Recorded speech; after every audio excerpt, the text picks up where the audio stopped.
नमस्कार दोस्तों, कैसे हैं आप लोग। आई होप कि आप लोग मस्त होंगे, स्वस्थ होंगे और बहुत ही अच्छे से आप लोग अपने बोर्ड एग्ज़ाम की तैयारी में लगे होंगे। दोस्तों, आज की इस वीडियो में हम लोग क्लास 12th की फिजिक्स का एक बहुत ही मोस्ट इम्पॉर्टेंट चैप्टर जिसका नाम है विद्युत चुंबकीय प्रेरण।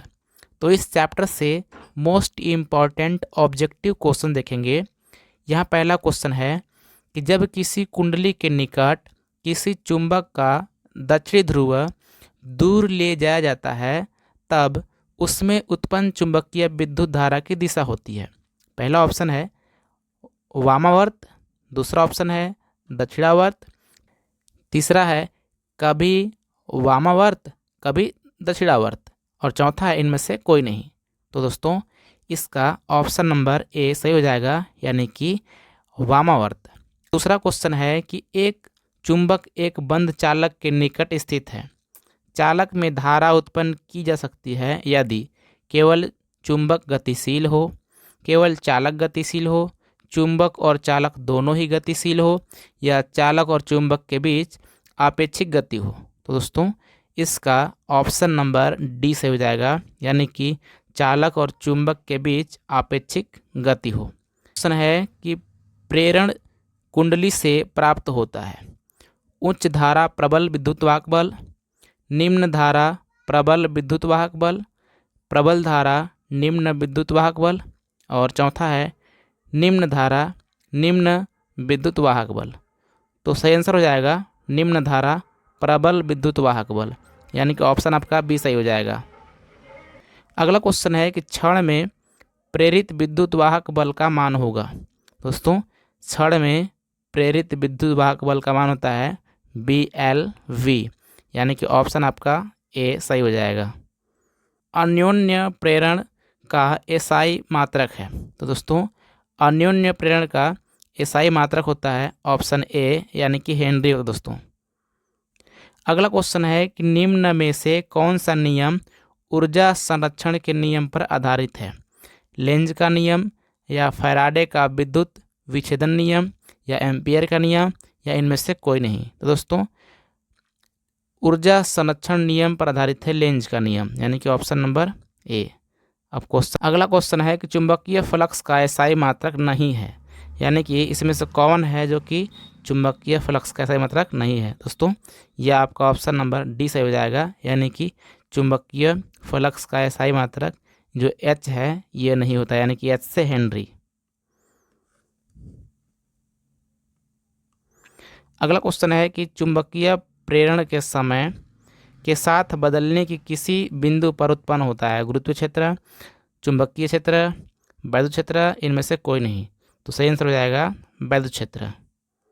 अगला क्वेश्चन है कि ट्रांसफार्मर कार्य करता है केवल डीसी, केवल एसी, एसी और डीसी दोनों, इनमें से कोई नहीं। तो दोस्तों, जो ट्रांसफार्मर होता है ये केवल डीसी कार्य करता है। 10वां क्वेश्चन है कि ट्रांसफार्मर का क्रोड बनाने के लिए सबसे उपयुक्त पदार्थ निम्नलिखित में कौन है। मुलायम इस्पात, तांबा, स्टेनलेस स्टील, अल्निको। दोस्तों, ट्रांसफार्मर का क्रोड बनाने के लिए सबसे उपयुक्त पदार्थ होता है मुलायम इस्पात, यानी कि ऑप्शन आपका ए सही हो जाएगा, मुलायम इस्पात। अगला क्वेश्चन है कि तप्त तार अमीटर मापता है प्रत्यावर्ती धारा का उच्चतम मान, औसत मान, मूल औसत वर्ग धारा, इनमें से कोई नहीं। तो ये औसत मान मापता है दोस्तों। अगला क्वेश्चन है कि किसी उच्च ट्रांसफार्मर के प्राइमरी और सेकेंडरी में क्रमशः N1 और N2 लपेट है, तब क्या होगा दोस्तों। N1 बड़ा होगा N2 से, या N2 बड़ा होगा N1 से, या दोनों बराबर होंगे, या N1 0 होगा। दोस्तों, जब प्राइमरी और सेकेंडरी क्रमशः N1 और N2 है तो क्या होगा कि N2 बड़ा होगा N1 से।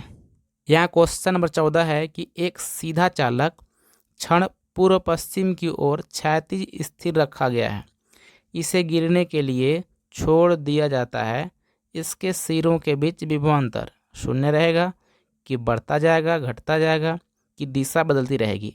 दोस्तों, बढ़ता जाएगा, यानी कि विभवांतर का होता है बढ़ता जाएगा। अगला क्वेश्चन है कि चुंबकीय क्षेत्र के फ्लक्स की SI मात्रक होती है। दोस्तों चुंबकीय क्षेत्र के फ्लक्स की SI मात्रक होती है क्या? वेबर। अगला क्वेश्चन है कि डायनामो के कार्य का सिद्धांत आधारित है धारा के ऊष्मीय प्रभाव पर, विद्युत चुंबकीय प्रेरण पे। तो दोस्तों यही आपका आंसर सही हो जाएगा, विद्युत चुंबकीय प्रेरण पे। अगला क्वेश्चन है कि एक वृत्ताकार लूप की त्रिज्या R है जिसमें I धारा प्रवाहित हो रही है तथा जिसके केंद्र पर चुंबकीय क्षेत्र B है। वृत्त के अक्ष पर उसके केंद्र से कितनी दूरी पर चुंबकीय क्षेत्र का मान B/8 होगा? तो दोस्तों इसको आप लोग बताइएगा। हालांकि मैं बताता हूँ कि इसका ऑप्शन नंबर आपका C सही हो जाएगा और आप लोग इसको खुद से भी देख लीजिएगा।